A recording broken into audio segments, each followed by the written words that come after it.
안녕하십니까 여러분들.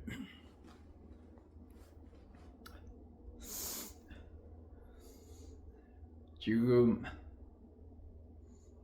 이 시간에도 변함없이 또 인사를 드립니다.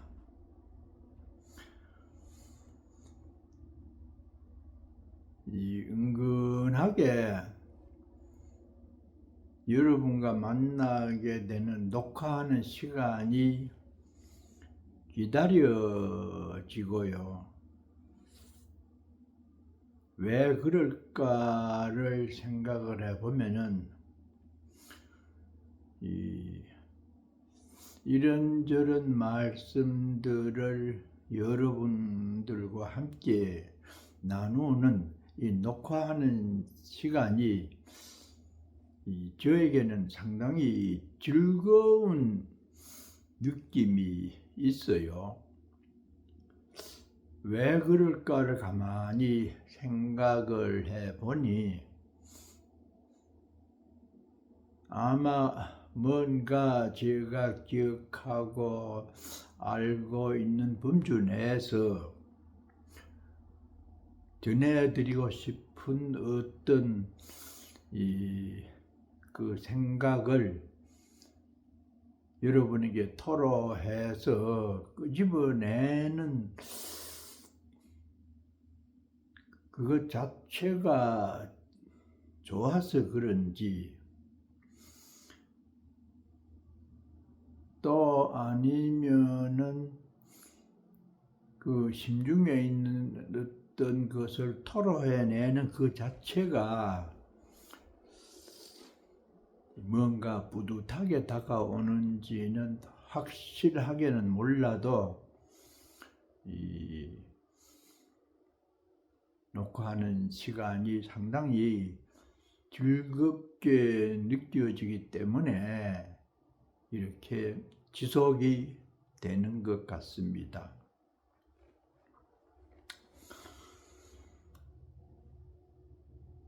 통도사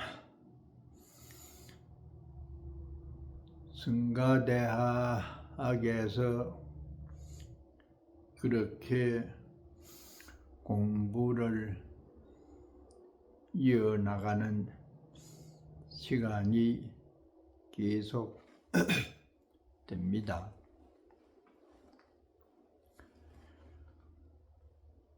이 시간은 약간 시간을 건너뛰어서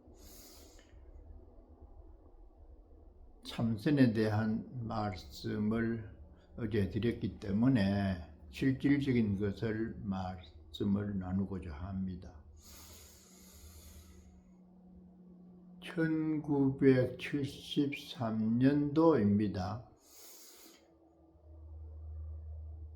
그러니까 강원에서 졸업을 하고 난 몇 년 뒤 명색이 불교 교리를 5년 동안 중구난방으로 성가대학에서 공부를 하고 나서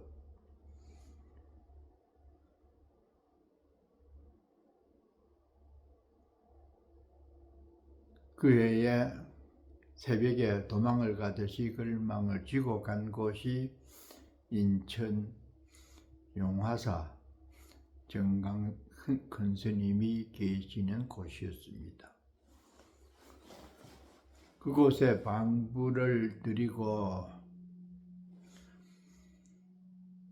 언제나 늘 막연하게나마 참선을 하면 좋다, 깨달음을 이루면은 아주 태평하고 극락세계와 같다, 그저 그런 얘기를 경전을 통해서나 서장을 공부하면서 많이 들어왔었죠.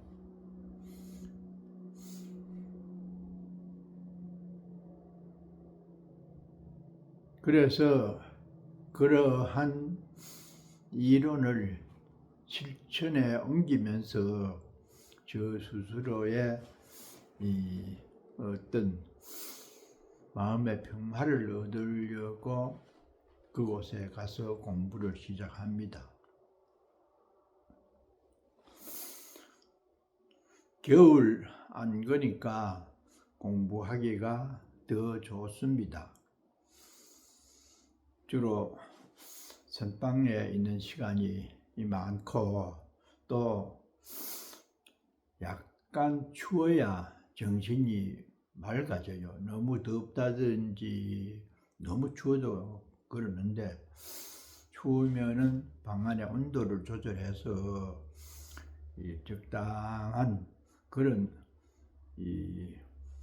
따뜻함을 유지할 수 있기 때문에 경봉 큰 스님께서도 늘 하시는 말씀이 성녀는 겨울에 공부가 더 잘 되고 된장찌개를 먹으면 살이 찐다 그랬어요. 사실입니다. 하루 이틀 화두를 들고 공부를 해요. 전에 말씀드린 바와 같이 정강 큰 스님은 판치생모라고 하는 화두를 그곳에 가서 공부하는 학인들에게는 일률적으로 그 공부를 하락해요. 판때기 이빨에 털이 났다.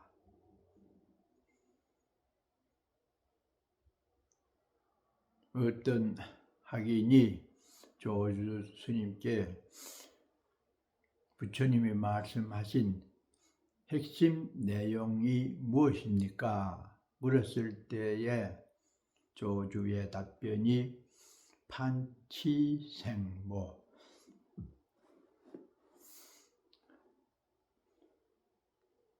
그러면은 판치생모의 뜻이 무엇인가에 몰입을 하는 그런 공부를 간하선이라고 하지요. 판때기 이빨에 털이 난 도리가 불교의 가장 알차고 핵심적인 내용이다. 참 머리 깎고 부처님의 법을 배우겠다는 우리들도 이상한 내용으로 다가오고 어떨 때는 회의도 오고 그러한 화두 공부이지만은 일단은 배운 대로 또 어른들이 시키는 대로 앉아서 판때기 이빨에 털이 났다는 뜻이 무엇인가 이렇게 이정을 일으킵니다.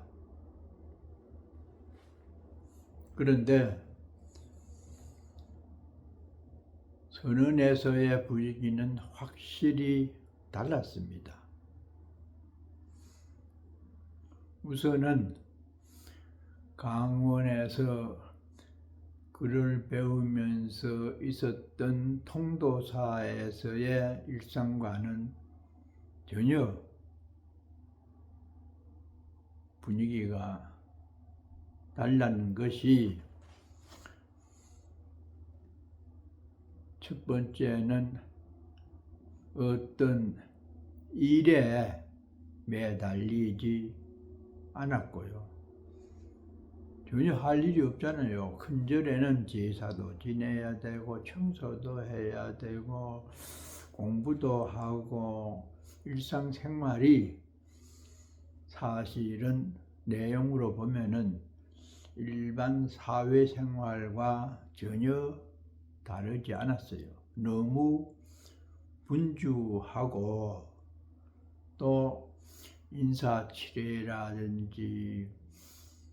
여러 가지 모습들이 너무 일도 많고 또 아래 위도 챙겨야 되는 인사, 그러면서 이론적인 것을 암기를 하고 분별을 해야 되는 그런 것이 일상이었다고 하면은 선언에서는 전혀 그런 것이 많이 생략이 되었고 따지는 곳이 아니다.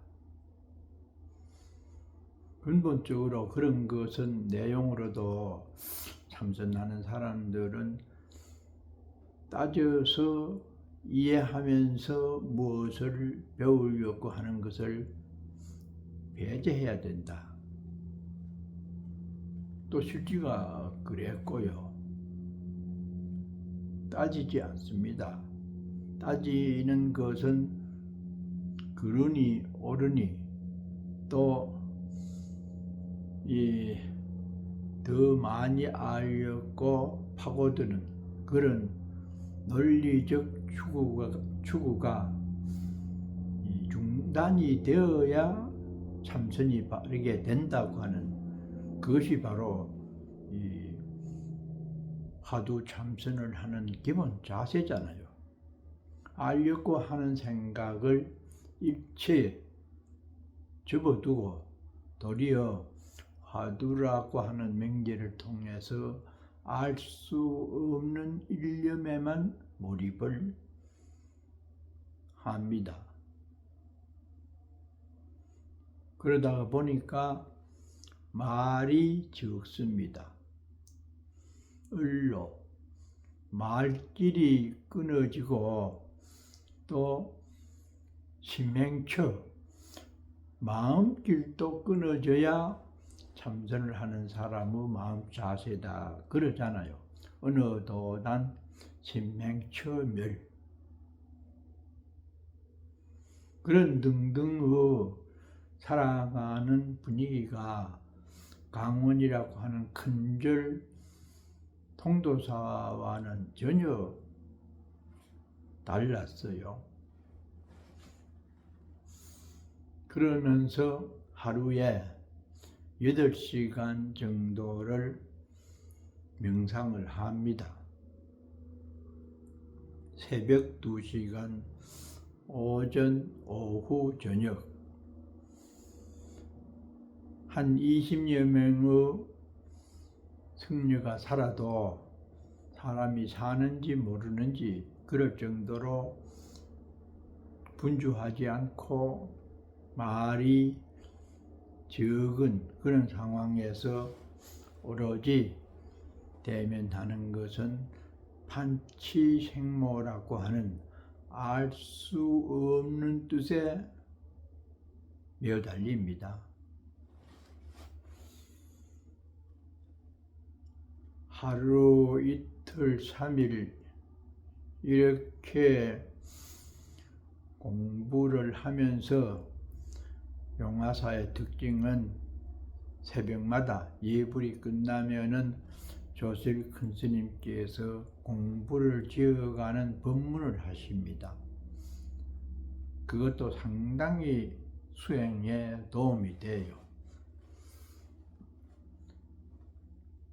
때로는 어렵게 느껴지기도 하고 나태해질 무렵쯤 되면은 활기를 불어넣는 법문을 하시기 때문에 마치 자동차가 기름이 다 떨어질 때쯤 이 기름을 넣어서 잘 달려가듯이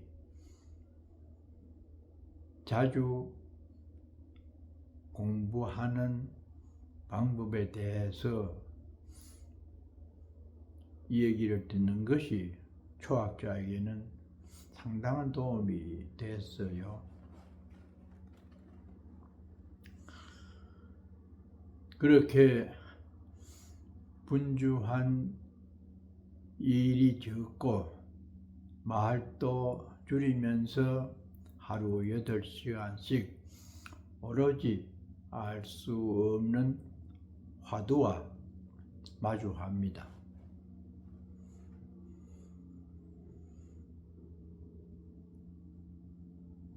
시간이 갈수록 정신이 통일이 되면서 일단은 몸이 가뿐해지면서 내면의 마음도 상당히 안정이 되면서 평화스러움을 느꼈어요. 그러다 보니 식욕도 좋아지고 참선이야말로 들었던 대로 정말로 안정과 그 속에서 평화스러움을 느끼면서 머리 깎기를 참으로 잘했다고 하는 그런 의식이 살아나기 시작합니다. 논리를 따지고 가르치는 입장에 있을 때에는 늘 뭔가 부족하기 때문에 더 암기를 해야 되고 지식적인 것을 축적을 해야 되는 그런 과정은 일부 보람도 있었지만은 우선 육체적으로도 힘이 들었고 정신적으로도 뭔가 불안함에 쫓기는 듯한 그런 상태로 지내왔는데 그런 것을 다 버리고 오로지 하나의 화두에만 몰입을 하게 되니까 점점 몸과 마음이 안정을 회복하면서 굉장히 좋다는 느낌을 받습니다. 그래서 참으로 선사 스님들께서 참선을 하라, 참선을 하면은 깨달음을 이루고 그렇기 때문에 참으로 좋다고 하는 막연한 말씀을 실참실구 실질적으로 내가 이 선방에 앉아 보니까 더 그 말씀이 진정으로 다가왔습니다.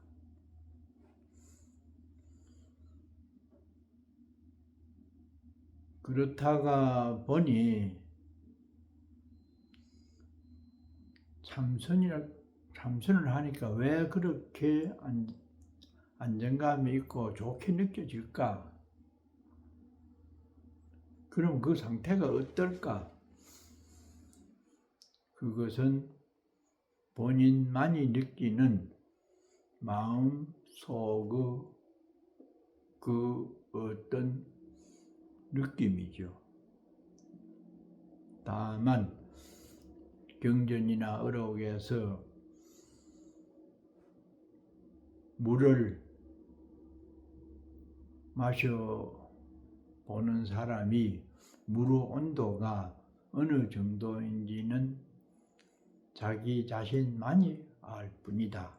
그런 비유를 많이 선문에서 들었죠. 그래서 그것은 상대에게 전해줄 수 없는 자기만의 연락에 들어가는 그런 상태라서 아무에게도 전해줄 수 없는 자신만의 세계다.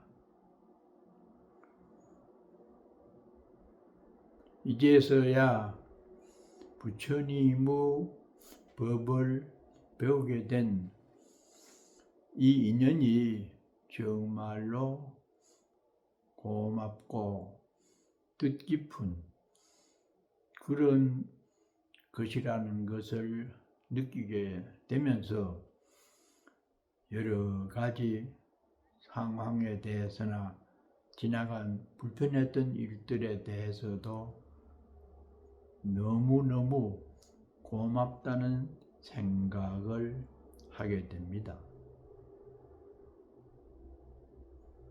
그래서 저는 지금까지도 참선 또 화두를 챙기면서 공부하는 가나선이야말로 저 본인에게는 매우 이 중요한 수행 방법이었다고 하는 그 생각의 틀에서 벗어나지 못하고 있습니다. 지금 여러 가지로 이 수행 방편이 많아서 위파사나가 더 좋으니 무슨 뭐 별별 수행하는 방법을 얘기를 하고 토론도 하지만은 기후라고 하는 본인에게는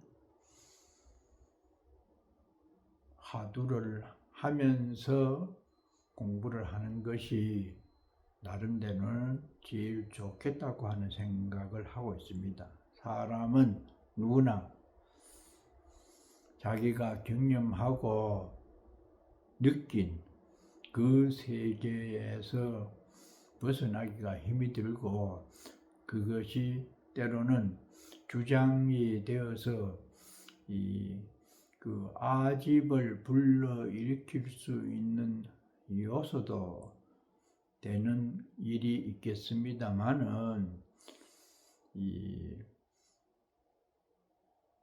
어쩔 수 없는 상황이라고 생각되어지는 부분도 있습니다.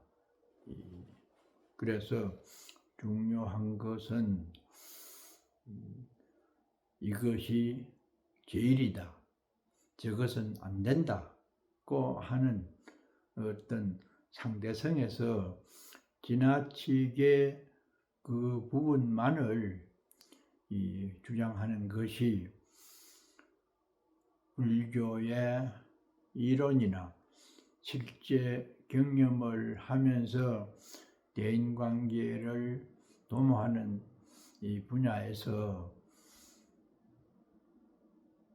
자칫하면은 독선이라고 하는 그런 방향으로 흐를 수도 있지만은 더 깊이 있게 공부에 몰입을 하면은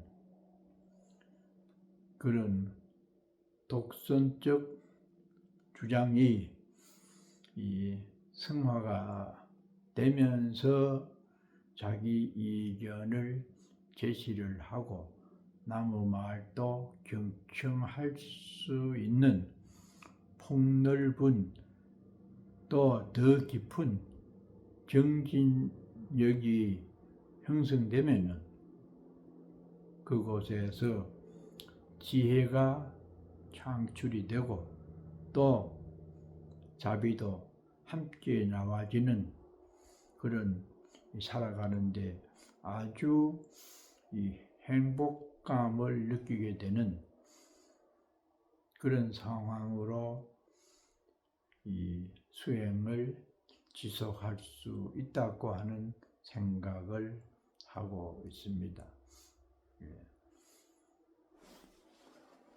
마치겠습니다.